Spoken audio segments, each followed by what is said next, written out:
দুদিন ধরে পেটের ভিতরে খিদা চুচু করতেছে। ও স্যার, দেন না কটা টাকা ভিক্ষা। ও স্যার, ভাঙতি কয়টা টাকা থাকলে ভিক্ষা দিয়ে দেন স্যার। দেখতেছেন না স্যার, কাজের সময় ওরা এসে খালি ডিস্টার্ব করে। আর আপরটা খুব তাড়াতাড়ি বিদায় করে দেন। অল্প কিছু টাকা থাকলে স্যার দিয়ে দেন। কোথা থেকে যে ফকির মিসকিন গুলো আসে।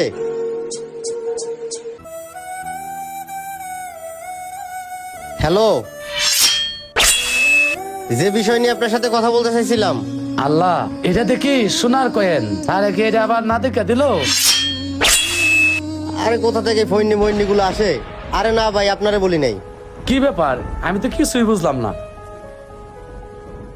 স্যার, এই যে আপনার সোনার কয়েন। এই কয়েন আমি ওরে দিব না। ও অনেক অহংকারী লোক। এই কয়েন ওরে দেওয়া যাবে না। এই কয়েন গুলি বেচা আমি বড় লোক হয়ে যাবো। যাই, কয়েন গুলো বেচাতে আসি।